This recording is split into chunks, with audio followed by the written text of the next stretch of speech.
Hi there, and welcome to another interview. Today I've got somebody you might have seen on YouTube a little bit. If you're on X, you might know his name. I don't know. I've got the wonderful Dave Feldman. Hi, Dave. Hi, thank you for having me on, Stephen. That's okay. We've been having some to in and fro in trying to do this interview, but for some reason you seem to be a bit busy over the last 3 weeks. Yes, there's been quite a lot of activity since we released the paper. Um, how was the last 3 weeks changed your view of things? Has it made you a different person, or has it just been an interesting 3 weeks? Oh, it's definitely been interesting. At every single stage of this research journey for me, I find that there's still a lot of twists and turns that just cannot be anticipated. And this one had a collection of them. A lot of things that I've talked about on social media, but there's actually quite a lot that's behind the scenes that's getting worked out right now. And all of it at the end of the day is about just trying to get to the truth, right? Trying to get an understanding of what's really happening. Yeah, I saw an interview you did with Darius, who runs the Lean Mass Hyper Responder group on Facebook, and I thought you were very candid about how you feel, and I think he was very straightforward, which I think is really good. I'm not going to be as blunt because he seemed to be he was saying that a lot of people are very fed up with you. Well, Um, that was also by my invitation.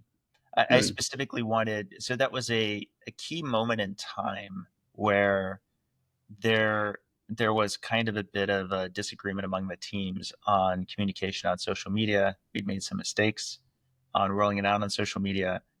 And so I literally asked Darius, bring your toughest questions and feel free to represent, the toughest questionnaires. And so I appreciated that because I think it was good for everyone to kind of just clear the air. yeah, and then I will put myself in that bracket as well. There was a little bit of, oh, I wish I hadn't done that, and oh, I wish I hadn't said that. I mean, but that's a learning curve. It's your first study. So let's ask a real basic question: why on earth did you do the study in the first place? What was you trying to achieve? Well, I mean, first of all, of course, we started this quite literally 6 years ago. I founded the Citizen Science Foundation, which is a public charity pretty much for the purpose of raising the money to do this study. And yeah, the purpose of the study was to look at people like myself who went on a ketogenic diet. And upon going on a ketogenic diet, we exhibit this triad of very high levels of LDL cholesterol, the so called bad cholesterol, but alongside high levels of HDL cholesterol and low triglycerides. And so this triad, these three together, especially at extreme levels, there's like specific cut points for it, are lean mass hyperresponders. And so presented an opportunity to be able to study this population in particular to see how much there would be an association between their high LDL and corresponding cardiovascular disease. And that's, you know, it's an overly brief story the way Yes. that I'm describing it right now. But yes, there was lots and lots and lots of work to put together. And I'm not really a formally trained scientist. So it, I've kind of relied a lot on the ones I'm partnering with in helping to put this thing together, which I'm very thankful for that we were able to pull this off. And yeah, it's already, even before this last paper came out, we already knew we'd probably be doing an extension. So we're probably going to get a third set of scans for those participants who are up for re-registering. And I've already raised the majority of the money we need for a second study that's going to be kind of a companion to this study. So it's not even close to the end of this study of the story yet. That's for sure.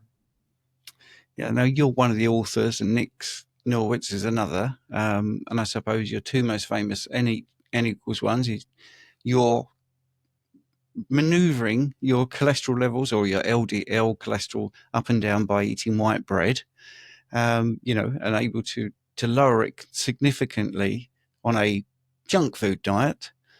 Sort of does make you think, right, okay, we've got to question LDL, whether it's healthy or not. And then Nick did the same with Oreo cookies. brought his LDL down. So, I mean, the thrust behind those two n equals 1 is what we've ended up with, this bigger study where we've looked at that, or your team looked at that. I will throw a couple of criticisms in, but I know you'll be able to bat these back. I suppose Always. every I know, and everyone's talking about the primary outcome, what was registered. I don't really want to get into that. I'd rather get into the lack of a control group, because to be able to make claims, as you know, you need some variability, and I think the lean mass hyperresponder, by its own definition, obviously is 99th percentile, really. So it's a very delimited group. I mean, do you feel that that was possibly one of the weaknesses of the study, or was that something you deliberately did? Oh, well, first of all, we were very upfront about that from the beginning. One of the challenges in studying a group like this was finding what might be considered a comparable control. So the lipid energy model, which I'm published on, is what we leveraged with the two N of 1 experiments you just mentioned. I did the white bread experiment. Nick did the Oreo experiment. We're demonstrating principles of this model. But the irony is, the model suggests that generally, if you've got metabolically healthy people and they're pretty lean and they're pretty ketogenic, like not just their net carbs, but their total carbs are relatively low. It's actually a bit challenging to get people who will not exhibit the lean mass hyperresponder phenotype. Now, I'll concede this is a hypothesis, but we are on a very sizable meta-analysis of 41 randomized control trials that had at least one arm for people on a low-carb diet, and they followed the lipid energy model I just described. People under a 25 BMI, and the lower, the higher the LDL would go for their BMI getting lower. So if you're trying to construct a study for which you've got another arm of people who are also low carb, also metabolically healthy, also lean, even though some people disagree with us right now, and even though I do want to caveat it's a hypothesis, I think it's going to be like our meta-analysis. We're going to see that they exhibit this phenotype, where what you'd really want for the control group is people with average LDL or even lower than average LDL, but who hopefully would have all of the same characteristics. They would also be on a ketogenic diet. They would also be, not just metabolically healthy, but lean, especially if some people are going to insist the leanness has an impact on cardiovascular disease risk. So it was just difficult. It's kind of difficult to get that set up. One other way in which we could have had a control group is to have an intervention, such as randomize half to statin therapy. But we already know that part of why there are lean mass hyperresponders in a self-selected fashion is typically because many of them are specifically not wanting to take that choice, to take that option, I should say. And that makes a challenge if you're trying to recruit them to then say, I need half of you guys to do this intervention. That said, we have chatted about other forms of cholesterol-lowering medications, such as ezetimibe, which is absorption inhibitor, that might be more palatable to the lean mass hyperresponder community. But even so, then you now run into this other issue, which is that some people in the lipidology space would say that's not as effective as a statin, even if it lowers the LDL as much or more in this population. So it's a problem of disagreement among all of the parties who might be most interested in what these data could show us. The good news is this triad study I just mentioned will have a control group. We haven't fully worked out exactly who the control group will be, so I can't speak too much to that yet. But that is part of what I wanted to raise the additional money for, and it looks like that's what's going to be happening. That's good. I know the title. Well, the thing is, right, I know Nick's thing is getting people to talk about it. All right. So you've ticked that box without a shadow of a doubt. But the title is, I'm not going to focus on the fact that you called it a trial when most people think it should be a study. I'm actually interested in the plaque begets plaque, because would you think it's fair to say that you've not explained actually what that really means. What actually causes the plaque. Well, that's the thing that if we had been able to change the title was one of the edits. Is while it's kind of a catchy title in the way that you're kind of describing, Hmm. really it should just say plaque predicts plaque, which is what Yeah, the correction that we tried to get submitted would have been. And that would have just been not only a new title, but a subtitle. We're going to say findings from the Kiva trial. Uh, Plaque predicts plaque, but ApoB does not. So, yes, to simply state it, if you had only the baseline scans right now, could you, from the baseline scans, probably figure out what the likely progression level would be to the second set of scans? You would. You'd be able to do that just from the plaque levels of the first scan. Conversely, if you knew all of the ApoB levels of everybody, could you predict the plaque progression to the second scan? And the answer is no. You would have a very difficult, if not impossible, time trying to figure out who would be the highest progressors because there was just no correlation. That's why the title was apt in that regard, because those were the two biggest findings. excellent. I can really tell you've been answering these questions time and time again. So it's, but the thing is, I wanted to get you on, and I was hoping actually when we first spoke that we would be able to go beyond the study, but everybody that knows in my little community that I'm having you on said, well, don't let him off the hook. So I'm not letting you off the hook. Um, I suppose the other contentious line is most participants presented with stable. Um, sorry, you probably heard this all the way. Most participants presented with stable NCPV, whereas the graphs don't seem to agree with that. So, what would you say to that? Yeah, so the interesting challenge with that is the definition of stable. Yeah. The At the time that we were doing the documentary, for example, when we were chatting with Dr. Budoff, he was identifying not an a lack of increase in plaque, but with regard to like a quote unquote progressor, when the progress level is outside of a reference range of sorts. So in general, it's assumed everybody, especially in like middle age, is going to see a plaque increase in perpetuity in general. The question is that plaque increase at a threshold level that would be considered a progressor, right? And in Mm-hmm. the case of our study, one area that Adrian was identifying was PAV, percent atheroma volume, as far as those who had a percent atheroma volume change of one or higher. That's like one form of progressor, and most of them were under the 1.0. Uh, that said, I myself, well, this is another one of those places where I want to be a good team player. So would I have, would I have preferred differing language? Fortunately, this is where the letters to the editor can be somewhat helpful because they kind of address this.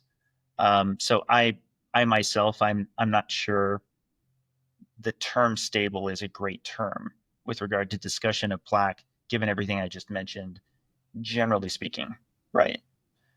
But it is a relevant question and should be a relevant question as to whether or not there could be the expectation of a plaque increase based on anything, based on any characteristic of lean mass hyperresponders, even beyond the LDL and ApoB, and then how you would characterize what that change in plaque would be.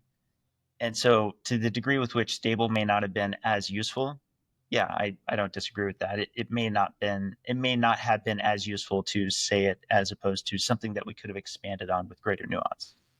Yeah, and I think that's one of the things that, because the graphs show, one person below the line when it looks at progression, maybe three on the line and 96 above, it's it's given sort of this manna from heaven for sort of the opposing side to pick a hole in. And I think one of the things they're forgetting, I've got skin in the game. My coronary artery calcium scan was 639. Now that was before I was age 50, and I didn't eat any saturated fat or red meat. I followed the food guidelines up to age Hmm. 50. Pre-diabetic, lower left quadrant pain, a 639 coronary artery calcium scan, didn't smoke, didn't drink, and was an advanced personal trainer at this point. So I was running 10 miles 3 times a week. So literally doing the diet that the food guidelines are telling me I should eat, porridge, oats, and skim milk, and fruit and veg, and all that. Can I ask you a question? Yeah, of Because course. this has actually been a concern of mine with the lean mass hypersponder community is I worry about over exercisers. And my personal opinion and why we see this a lot, especially with runners, is I think that you do have a number of folks who may not be getting enough recovery time. Hmm. And therefore, a lot of the atherosclerosis may be from literally running to levels of extremes for which there's not enough capability for the immune response to recover you fully, which is why it's a common scenario is, for example, a runner to have like a 99% occlusion in just the LAD and nowhere else throughout the coronary arteries.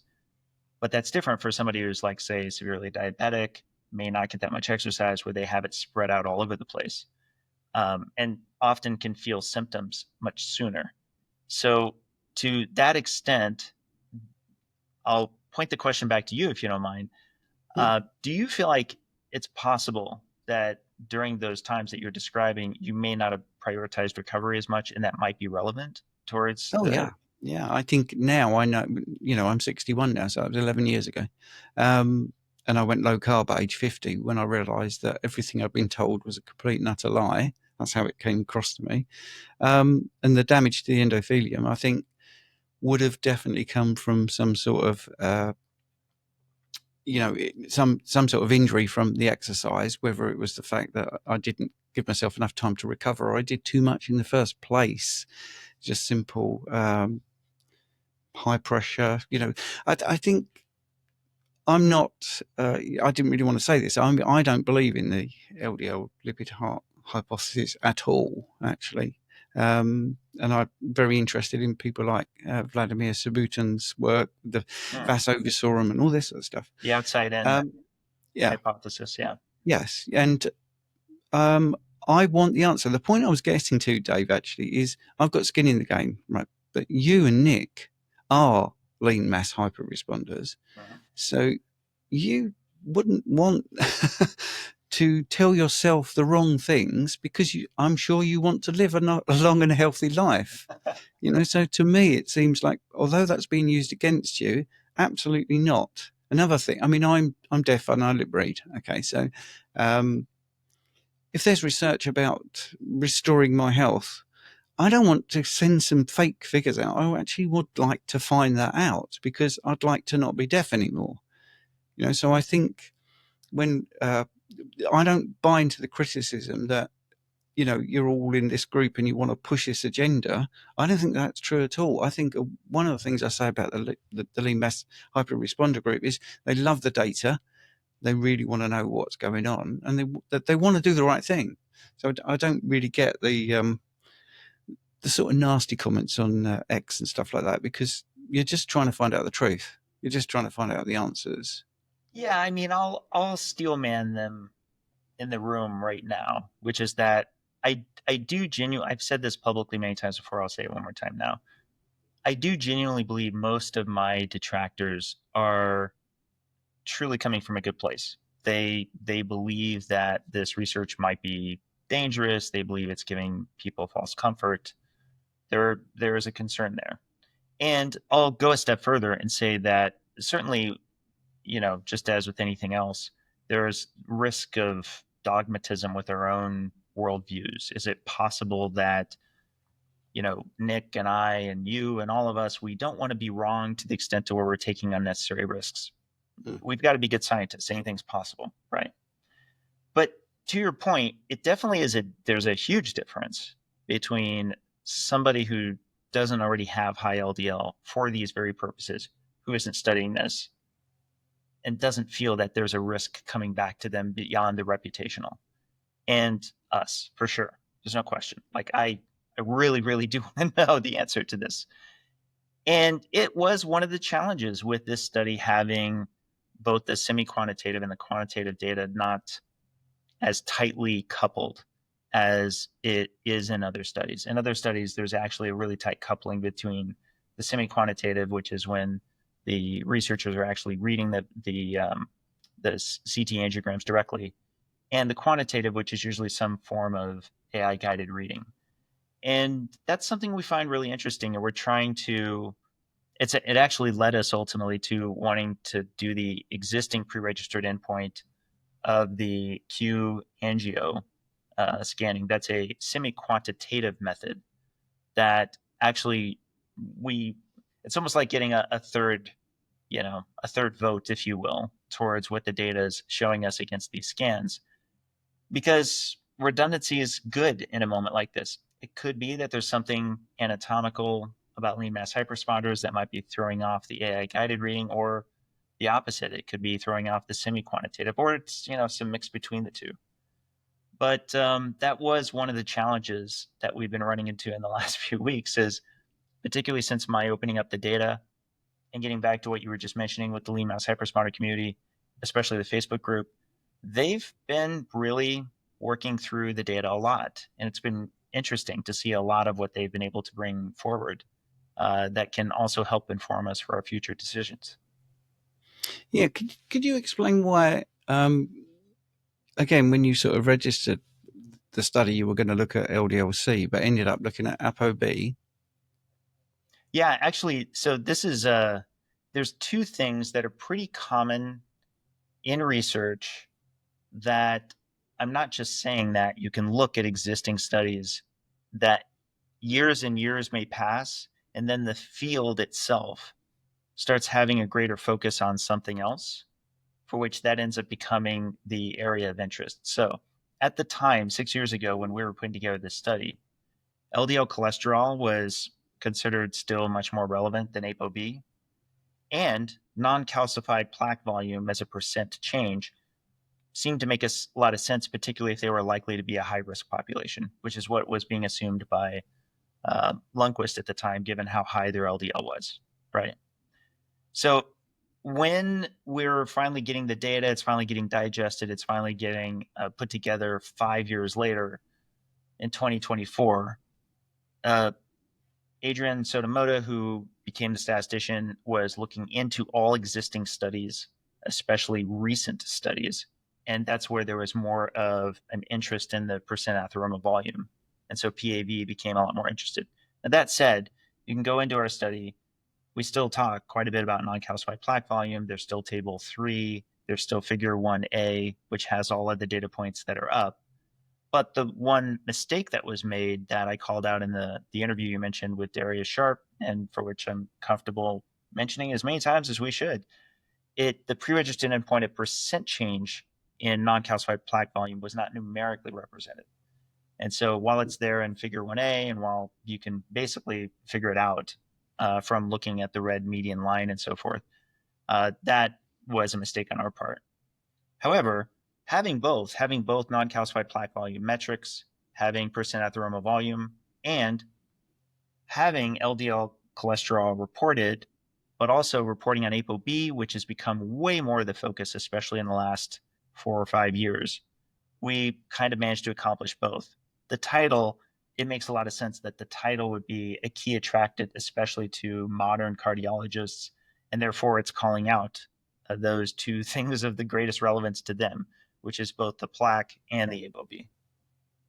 Yeah, and you mentioned the progression as a numerical number, 18.8 cubic millimeters, but that seems to be uh, quite a lot higher than what you was expecting. I know in your sort of pre-work you were looking at maybe 7 or something, but are you not worried that that is actually more progression than you originally thought when you were designing the study, and actually it seems to be quite high in inverted commas compared Yeah, to other cohorts?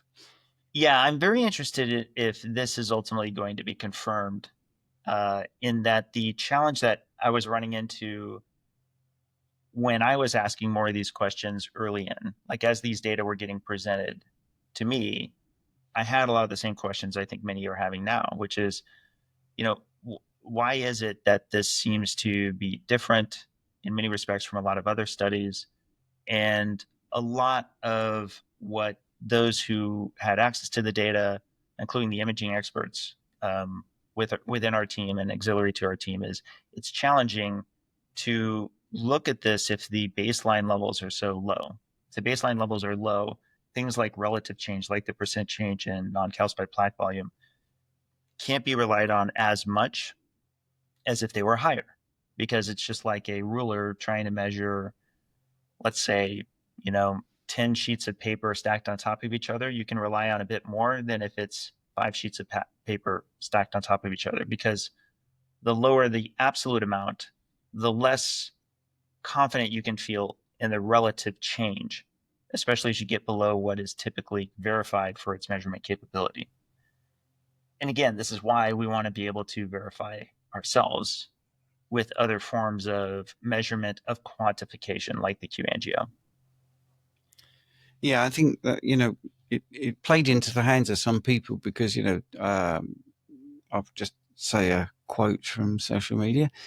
Even though these were supposedly healthy keto followers, the plaque still grew. And Yeah. that does sum it up. I mean, that I think is one of the biggest problems, because it does seem to show that. And then I think Matthew, I don't know if I've got the quote here. I don't like to misquote people, but basically said the sort of complete opposite of that. I haven't got it here, right? Not to hand, but he was saying that the diet is not causing all these issues, basically. Yeah. I mean, I myself, I'm not sure if I would feel confident in saying that I could know what was and was not. I'm very cautious with the term cause or Mm. what's causal. It's why I literally train myself to use the word associative every time I can, or associates with, or something to that effect. Um, it Yeah, I've got the quote here, Dave. Sorry. So we Okay. prove that this is Budoff talking to Brett Shear. We proved that the keto diet specifically did not cause the plaque progression. Yeah, it's so. Again, I want to be a good scientist and say I I don't know. I don't know that I could have a lot of confidence in saying that myself, Mm. Okay. um, because here's the issue. Before even the second scans were in, the moment I found that our cohort was average age 55, mostly male, I was saying, you can go back and look at the podcast that I've appeared on. I was saying it is my expectation that at a population level there will be plaque increase, and that's just informed by every study that's just Mm-hmm. looking at folks that are free living. There's going to be a plaque increase because that's just what happens. It's Yeah. at a population level. Are there some people who may not see an increase? Sure. Are there some people who see a regression? Sure. But at a population level, especially the more sizable you get, the more this becomes relevant. And that because if you consider that in play, then what diet could you go on that you could count on, plaque stopping? I know of none. I would comfortably bet anybody that if they think that they have a diet, aside from maybe pharmacological intervention or anything, that they believe halts or reverses plaque growth, I would love to see a prospective study on this. Again, prospective, not retrospective. You can't go Mm. you can't go and select data after the fact. It's got to be like ours, where you have Yes. a criteria in advance, you recruit people, you then watch them over time. And so to the extent to where plaque would increase at a population-wide level, yeah, that was entirely what I was predicting. Yeah, and I mean that's one of the strengths of the study is real people. You're actually doing something, and you're measuring. You're doing some real measurements. I think it would be interesting to also look at things like blood pressure, which I think is a huge factor in the development of plaques. I'd like to just show you a couple of your graphs. I know everyone else does this, um, and just you could talk us through why you think they're compelling. Is that okay with you? Yeah, of course, of course. Yeah, great. Okay. See, I'm going to put my hat into the ring and say that I'm not convinced by ApoB levels being an issue. And I think if we look at figure A, that's quite compelling to me. So could you explain that graph to people and say why what you glean from it? Yeah, so non-calcified plaque volume measured in millimeters cubed are on the y-axis. They're on the left side. And then Mm-hmm. at the bottom on the x-axis is the ApoB milligrams per deciliter, with the 0 point being in the middle. But Yeah. what you're seeing right there, Stephen, and I think a lot of people don't really realize this, we have a gigantic spread within our study. It's fair for detractors to say, well, they're all quote unquote high. But to say they're just high is kind of doing a disservice if what you're coming away from thinking is that they're high and yet in a tight band. They're not at all. I would argue that we have the widest spread, as far as I know, of any prospective study on cholesterol that I think has ever been done. Frankly, I think we span over like 400 on LDL, but you can see right here on the ApoB, it's gigantic, so wide. So to the degree with which we would expect a dose response, that the higher amount would result in even loosely a greater progression of plaque. This is something we would expect to see here in these graphs, and especially in A and B, for example, right? Mm-hmm. That would be my expectation. The first one is change in ApoB, and the Mm-hmm. second one is ApoB itself, right? Yes. So the change in ApoB is from visit 1 to visit 2, and for the second one, I believe it's baseline. I think it's baseline ApoB. Brilliant. I mean, that's one of the things that I did want to definitely talk to you about, because what's been lost is what's good in the study. And I think that's quite a shame, because there are some good bits in that study, without a shadow of a doubt. And it has limitations. But you know what? I spend a lot of time looking at limitations of studies, and I haven't found one that doesn't.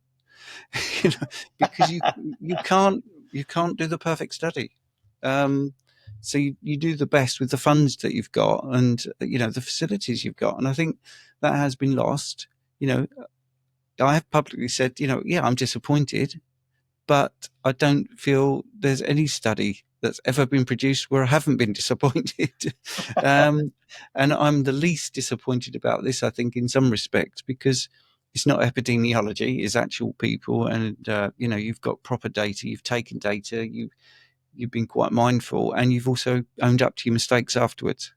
You know, Yeah, I mean, it's really, I'm ecstatic. I feel so happy that we've gotten to this key milestone.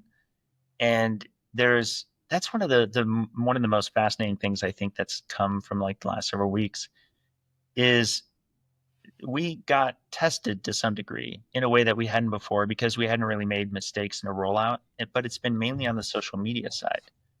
With regard to what we've managed to achieve, getting all 200 of these scans, including a big shout out to the participants, all 200 of them, or sorry, all 100 of the participants completing the study. We had 100% completion rate, which is unheard of in research. But it shows the dedication by everybody at all ends to making this thing happen. And now we have it. Even aside from these analyses, the scans are the scans. So we've got them, they're in hand. If there's more and interesting things that are going to emerge, we'll know more about that in the coming few weeks.